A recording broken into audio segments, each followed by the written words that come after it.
This is Mishmash, a weekly conversation where we try to unjumble an important and sometimes under-the-radar statewide story that affects you. I'm Cheyna Roth. And I'm Alethia Kasben. It's Sunshine Week in Michigan, and unlike at Sunday's Oscars, there will be no awards this year.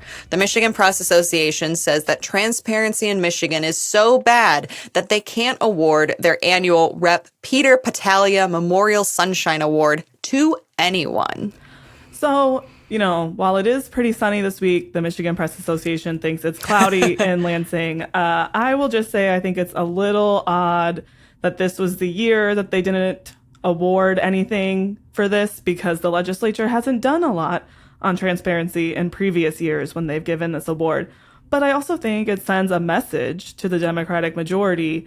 We do expect action from you. And this week they made good, I think, on that promise, with the Senate taking initial action with bills to expand the Freedom of Information Act to the legislature and governor's office.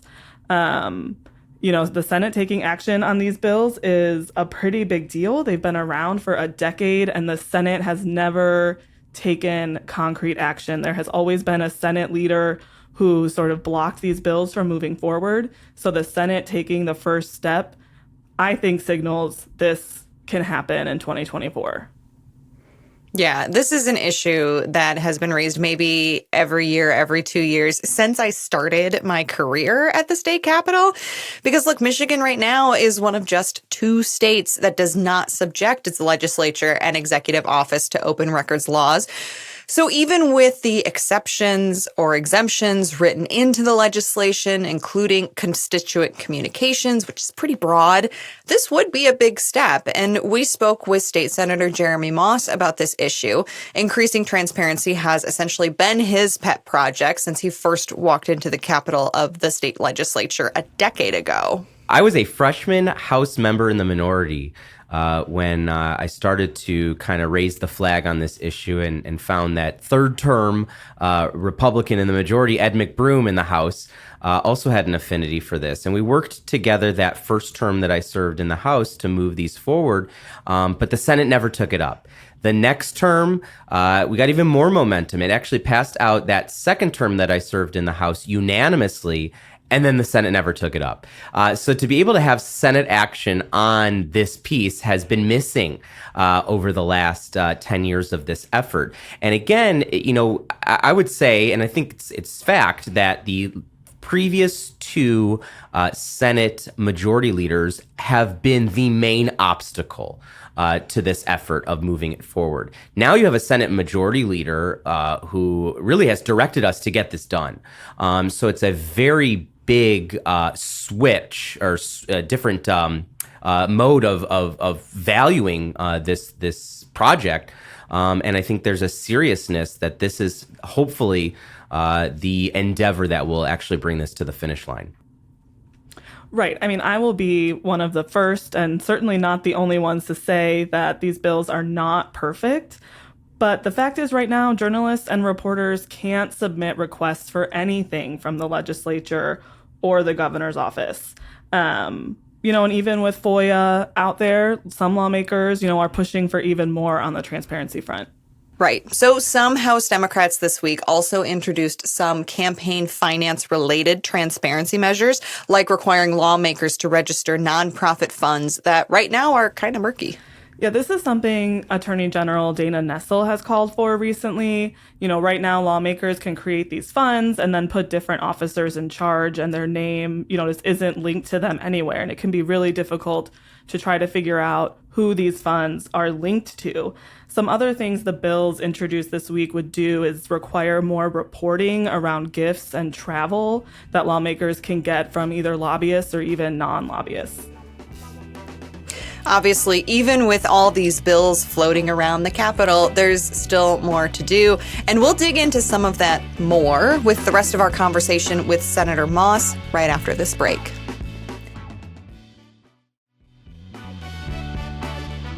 Welcome back to Mishmash. I'm Cheyna Roth. And I'm Alethia Kasben. Today we are joined by Senator Jeremy Moss. Hello, Senator Moss. Hey, Alethia, how are you? Good. How are you doing today? Good. Happy Sunshine Week. Happy Sunshine Week, although maybe not the happiest of Sunshine Weeks that we have had in a while. It seems like government transparency in Michigan is at an all-time low. There will be no Sunshine Awards. So how do you propose fixing this from sort of the most immediate needs to those pie-in-the-sky needs? Well, I am previously the two-time Sunshine Awardee from the Press Association, so I have credibility in this space. But this week we are going to make some historic, significant movement in the Senate by taking up our FOIA bills in the Senate Oversight Committee and voting them out. And so that is really a signal from our Democratic majority that we are serious about this. Obviously, we've made slow progress over the course of a decade of having these bills introduced to finally include the governor and legislature into the Freedom of Information Act. And we've made slow progress getting it out of the House and then finally getting a Senate hearing last term, but we've never really seen this type of demonstration from the leadership level that we're serious about it. And I can tell you, our majority, and working with our minority colleagues as well, are ready to move this forward and finally close out this chapter of darkness over state government and letting in the sunshine. So I want to get into some of the history of this. So first, I mean, these bills seeing movement in the Senate, that, is a big deal, right? Yes. Oh, no question about it. So I was a freshman House member in the minority when I started to kind of raise the flag on this issue and found that third term Republican in the majority, Ed McBroom in the House, also had an affinity for this. And we worked together that first term that I served in the House to move these forward, but the Senate never took it up. The next term, we got even more momentum. It actually passed out that second term that I served in the House unanimously, and then the Senate never took it up. So to be able to have Senate action on this piece has been missing over the last 10 years of this effort. And again, I would say, and I think it's fact, that the previous two Senate majority leaders have been the main obstacle to this effort of moving it forward. Now you have a Senate majority leader who really has directed us to get this done. So it's a very big switch or different mode of valuing this project. And I think there's a seriousness that this is hopefully the endeavor that will actually bring this to the finish line. You mentioned this is something that you've been working on for almost a decade. And as we all know, the longer things are working on, the more they're tweaked. There's been several different versions. How does the current legislation that you are working on differ from those past versions? What's new? What's different? Yeah, and so for most part, the main framework remains the same. When we first drafted this, again, you have this 50-year-old Freedom of Information Act that is the framework from which reporters and citizens alike request information from government, state departments, school districts, county governments, local governments. But the governor's office has been specifically written out and the legislature was never written in. So therefore, there was no ability to request that information. As we began to draft legislation to include the legislature and the governor's office, most of the work really was on the exemptions. How do we protect some of the most sensitive things that we deal with constituents from being requested and perhaps exploited? And so the exemptions have been pretty constant, from taking in Governor Snyder's suggestions and then Governor Whitmer's suggestions and then our suggestions as legislators on how to make it work. The biggest difference in this term is the appeals process. So let's say, Cheyna, you request something of the legislature and you just don't feel like you're getting all the information, or you just got a flat out denial. The previous versions of this draft left that appeals process to stay within the institution of the legislature. We actually made a decision to go beyond that. And if you have a question or you do not agree with how you were given that information, you can actually appeal it to court. And a third party, the judicial branch, will determine, the route of your appeal. Just like local units of government, just like counties and other state departments. So we've actually made it made it better in terms of how somebody can appeal a decision from the legislature on whether or not they accept the result of the FOIA request being fulfilled.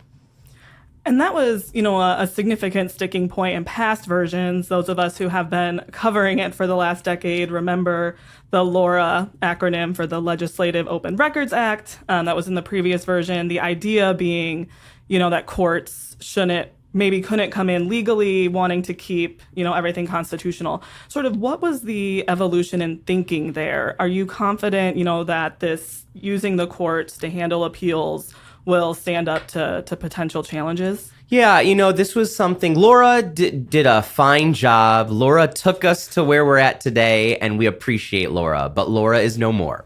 And so, again, the art of getting this done is getting the votes to get it done. And so we did have some of those within the legislature who expressed these profound constitutional questions. Can the court actually say what the legislature is supposed to reveal? We are an independent branch. We have a speech and debates clause that you cannot sue me in how I speak or debate in carrying out my job as a legislator. And so there were these constitutional questions. Well, then how can the appeals process end up in court? But we made a decision, and we feel comfortable with that decision, that yes, it can fall into court. If the legislature writes a law that says we are subjecting ourselves to judicial review of these appeals, then that is going to be a constitutionally valid approach. This is way in the weeds, and I'm happy to go there. But long story short is, as with any legislative project, you have some people with one theory and you write a bill around that, and then you have an evolution, and suddenly that theory just doesn't become as important. What is important here, though, is that this is the strongest version of our FOIA law that we've drafted yet. And I'm hopeful that the people who benefit from the most are the people who are requesting the information from the legislature and governor. So one of the reasons that you have always taken such an interest in this topic is because you have a journalism degree, you have a history of journalism, and a lot of your fellow legislators, they come from local government where they are absolutely under these open records laws. So why do you think that so many of them get, a kind of heartburn at the thought of subjecting themselves to FOIA? Yeah, and I say this quite frequently. This is institution-changing stuff. This is culture-changing stuff. And so it's all the more difficult to change the way that government operates. If people were elected today and this law was the law of the legislature, they wouldn't think twice about it. But because we are taking a hard line and saying from this day forward, we are going to subject ourselves to an open records law, it's just been difficult to get that process started. So yeah, anybody who comes from local government to the legislature already had to deal with this. And so I think as you're building, county commissioners who became legislators and council members who became legislators and school board members who became legislators, and then you have more people who really understand, okay, it wasn't so onerous on the local level that I served on, and on top of that, the governance can still get done. So yeah, it's a big change, but that's what we're here to do. We're here to take on these big challenges, regardless of how difficult they may be, because the output isn't going to change the way people receive government services, and in fact, it's going to give them more information how government decisions are made. So these bills that we're talking about right now expand FOIA. Do you think there's any appetite to get into FOIA and make any changes to the base law that, has applied to all of the other public bodies? Yeah, and so for the last several years, I've been hearing folks from variety of interest groups. Well, I didn't like this one thing in FOIA, or actually, can you change this one? I'm fine with going back into FOIA and reforming some of the things that don't work.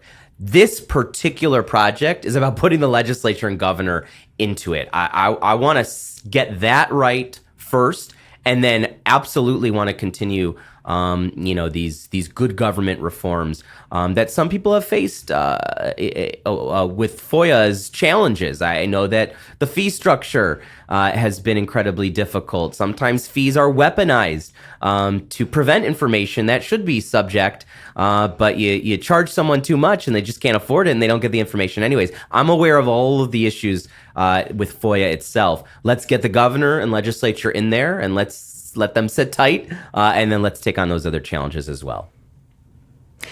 Let's talk about some other issues that are running through the Senate and the state legislature. Recently, the Senate passed a bill to ban firearms at polling locations. What is the thinking there? So there is no question that Michigan has become one of the states in our country that has continued to receive so much scrutiny and attention and pressure from people who want to wreak havoc in our electoral systems. And so we realize that here in Michigan, there's just a very hot fringe of folks that no matter what happens in the election season, they're going to just be all the more amplified, all the more challenging to deal with. And here in the state of Michigan, if they want to utilize a firearm to carry out their anger, they have the ability to do so. But many other states in our country ban firearms from polling locations. And I'm not talking about, leftist liberal states. I'm talking about Texas, Florida, Mississippi. Those states have made a decision that in the carrying out of our most core democratic process, voting, we shouldn't be allowing people to be armed while, going into this space and really turning up the heat in that manner. So throughout the election process in the legislature, I chair the elections committee in the Senate. The chair of the elections committee in the House, Representative Cerniglo, had a package of bills to ban open carry from polling locations. It's an intimidation display. It makes election workers feel uncomfortable and intimidated. It makes voters feel uncomfortable and intimidated. And if other states have recognized that open carry and the display of firearms really impedes the voting process, surely Michigan can catch up to a state like Texas. So, banning open carry at polling places is one of the many election law changes that, you guys have made over the course of the last year. Now we're, smack dab in the middle of an election year, but are there any other, law changes you're itching to take up right now? Well, so we've done such an incredible amount of work last year in implementing Proposal 2 to allow for 9 days of early voting. And I think people enjoyed that way to vote in the presidential primary, and they'll have that option for every statewide election. We've made absentee ballot access easier. We've made access to drop boxes easier. We've also refined and shored up some of the challenges in our post-election period, some of the misinformation that was really exploited by bad actors. So we now have a clear line to certification, to sending our electoral college votes to Congress with no room for any fake slates. So we've done a lot that's prepared ourselves for this year. On the docket this year still is our Michigan Voting Rights Act, which we introduced last year. And we want to give our clerks a chance to catch their breath with all these new reforms. But I do anticipate hearing soon on legislation that is creating the framework to ensure that every voter, every qualified voter, has access to their ballot and no mobility issues, no language issues, and other barriers are challenges for people to access their ballot and express their right to vote. We've seen the Federal Voting Rights Act gutted at the federal level, and so we want to really step up here in the state of Michigan to protect voters and their access to their ballot here. So you'll be seeing that hopefully in the next several weeks here in our committee. We obviously recently had a presidential primary. How do you think the process went for local election officials during that primary? There were some new requirements in place.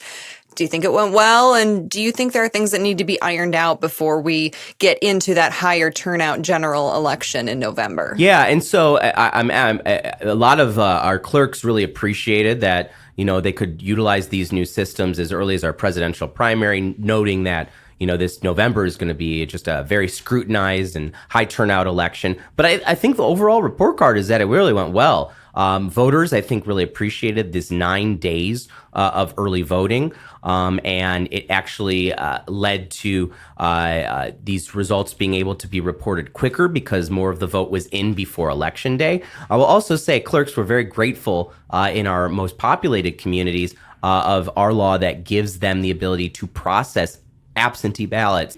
I think clerks were also very appreciative of our law that allows them to process absentee ballots before Election Day. We saw a historic amount of absentee ballots used, obviously, during 2020, during the pandemic. But the legislature didn't give clerks any relief to process those ballots before Election Day, which led to, obviously, late reporting of election results as those ballots were continuing to be processed well beyond 8 p.m. on that Tuesday. So now we are taking the lead of some 40 other states, again, red states and blue states, that give their clerks the ability to process those absentee ballots before Election Day. Again, easing the burden of their election administration and lending to accurate results being reported earlier. So this past Election Day, we were not staying up till 4 a.m., waiting for all these counties to report. Many of them, including my home county in Oakland County, those results were up in the 9 o'clock hour, the bulk of them. And I'm hopeful moving toward August primary and the November election, we are leading the nation in reporting election results and not lagging behind. Sticking with, this elections theme, there, is a lot of chatter out there that Democrats aren't as enthusiastic around the current president, not as enthusiastic as they've been in previous elections. You recently said that's not what you were hearing and seeing on the ground. Can you talk a little bit more about what you're hearing, from Democratic voters? Yeah, I'll say this. I think we are romanticizing 2020 a little bit. We all lived through it. In March of 2020, Joe Biden was just clinching the nomination. And really, it was a horse race until the very end of 2020. And so I think we are romanticizing this narrative that we all came together in this kumbaya fashion to defeat Donald Trump, and Joe Biden just was the hero in that moment. Now, I support Joe Biden, and I think he has a lot of good things to run on. But at the same time, I don't uplift him in this way that we are giving all these expectations that he has to fulfill this role where he's the savior once again and everybody's going to come together. It's election season. It's going to go back and forth. It's going to be a horse race. It's going to go down to the very end. But at the same time, I look at 2020, the stakes are high, but the same as 2020, this go around in 2024. The candidates are the same. I expect the same result. I don't see the people who have left Donald Trump in 2020 somehow coming back home to Donald Trump in 2024. So for better or for worse, whether you like it or not, it's a repeat of 2020 here in 2024, and I expect the same result in 2024 as well. All right. Finally, I want to talk a little bit about the sort of lack of majority that Dems are facing right now, given that there are a couple seats up for grabs in the House. And so things have kind of stalemated a little bit in the legislature. A lot of action in committees, not so much on the House floor. If the Democrats get the majority, what are the plans, come April when they come back and when you guys get that sort of trifecta again? Yeah, and I think, what are going to be the big ticket items? And I think the expectation is that those two seats are going to remain in Democratic control. These were strong Democratic seats that were vacated due to the mayoral elections and the resignation of the incumbents. I'm mostly expecting we'll head right into the budget. So I know that subcommittees will be continuing to do their work on the appropriations committees. So I anticipate that when we get back to full strength in the House, you'll see a lot of action on the budget in May. Again, hearkening back to the beginning of this, we got FOIA moving, hopefully from the Senate. I hope that's something that can be a bipartisan win before summer break, given that we can send it over to the House. So some of the projects that we've started in the Senate that are making their way over to the House, I'm hopeful can be picked up. And then I know there's a lot of things that I'm sure that are on queue from House members that they want to be able to send over from the House to the Senate that they just haven't been able to do due to partisan politics over there. So I would say look out for the budget, and whatever we're sending over from the Senate to the House hopefully is on the docket for the House when they're in full strength.